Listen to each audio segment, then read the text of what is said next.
Hey guys, Sean Bougie, surplusfundsriches.net. Wanted to talk to some of you guys who are starting to scale your business up, and good on you. Excited for you. That's good stuff. Different animal though. Once you start scaling up and bringing other people on board, I wanted to give you guys a couple of recommendations. My top 3 recommendations if you're going to scale up and start bringing people on board. Okay? The first one is really simple. And I'm going to get all kind of blowback online for this, I know. I really recommend you avoid using virtual assistants. There's no accountability. You've got to train remotely.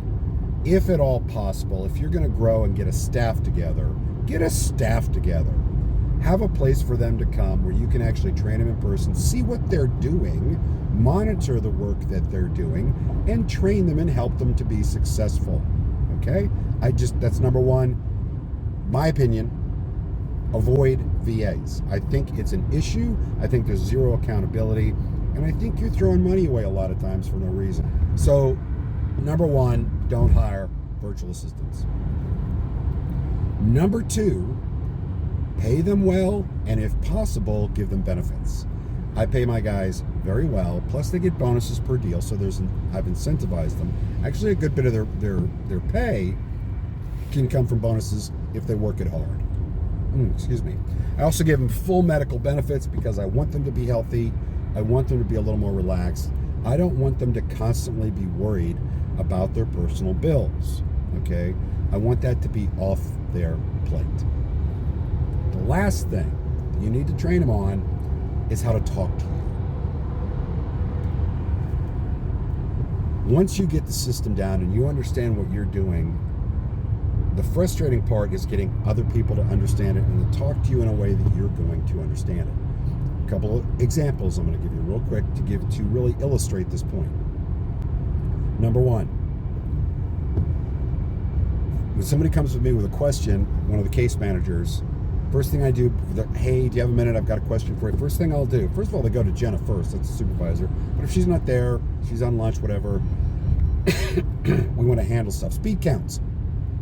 So they'll come and ask me a question, and before they even they'll start to ask the question, and I'll go, first of all, did you read the deed? Because that'll answer 99% of their questions, okay? Did you read the deed? Because if they're trying to figure out who's entitled or whatever. Because I have really trained them on how to read the deed and interpret the deed and understand. Like one of the questions we got recently from one of the researchers out there was, hey, I've got a husband and wife and a third person on a deed. Do the husband and wife get half and the third person get half? Read the deed. Read the deed. Does the deed say half to that married couple and half to that other person? No.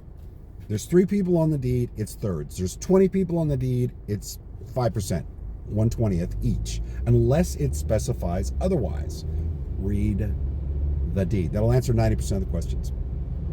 The other thing that's huge for me is I found that the crew, especially once they get really good, they start interjecting this shorthand, right? Like we had one thing where we were waiting on a title search to make sure there weren't any other judgments or liens that we didn't know about. And I recently got an email where I was in the email loop, kind of a group email between the supervisor and one of the case managers and our attorney liaison.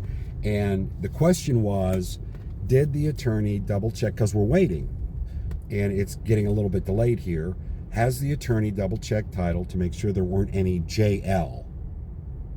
Question mark. And it didn't immediately pop out to me what that meant, because we're handling 75 cases right now, okay? So I had to go back through the email thread to figure out she meant judgments and liens. I have repeatedly trained these guys that I need specificity. Don't start using your own shorthand. Be specific and spell it out. It only takes you an extra 2 seconds to type out judgments and liens versus JL, right? Didn't make me mad. I'm not that kind of guy. And I'm not trying to micromanage, but these are the things that are going to help everybody talk to one another where they understand each other. And I've seen it before. They'll put LM 724, da da da. And I know what that meant. I knew that meant left message, okay? But spell it out. We've got to we have to get that down. The other thing that I found, this is very important to really cover well with people, is number one, assume positive intent. Otherwise, you're gonna this person looked at me wrong, or this person said this and I think they meant that. No. Assume positive intent. Knock it off. Assume positive intent. The other part of that is we're all adults. So if you've got a personal issue with somebody else, have a conversation with them. I don't want to get dragged down into that. Okay, this is a drama-free zone. All right, you guys figure that. And I'm very upfront with that. And you know what I found is that people are really hungry for the truth and for somebody that's going to be strong enough to just tell them what needs to be done, right? I had another case manager. I'll give you one other quick example, then I'll be done. Said, hey, I'd really like to have that window office. It's open. Can I do that? I said, hey, look, the only reason we haven't done that so far, because we do have to move you, because we were expanding. We have to move you anyway. I got no problem with that, but you're really, really loud. And I am too. On the phone, I am crazy loud, okay? I'll literally leave the office if I'm taking an attorney call or something, because I know I'm going to bug the girls, okay? So I can ratchet it down for a little bit, but I go right back up. So with this girl, woman, sorry. I know I've offended somebody out there. I'm in the South. That's kind of what we say. So with this woman, I said, hey, you're really loud. I got no problem putting you in that office, but you need to bring it down, okay? One other example, very quickly, is I can hear them talking. And this one, she had a couple of bad calls where it just didn't go well. People were jerks. Somebody called her the C word, crazy stuff. And she started changing the script. And that's normal. People will change the script, okay? They'll get off the reservation, so to speak. I know I've offended somebody else. Jeez. Anyway, they'll get off the script because they had a couple of bad things. So they're like, oh, I need to change. No. Get off the script. And now they're saying stuff that they're begging the question. They're saying things that's going to make the person actually ask a question because it's not on the normal script. And I had to sit them down and go, hey, you're so far off the reservation. And I know why you are. And I get it, okay? You're frustrated. You had a couple of bad calls.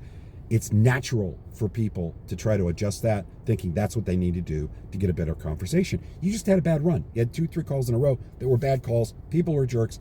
That's normal. That doesn't mean you change the script.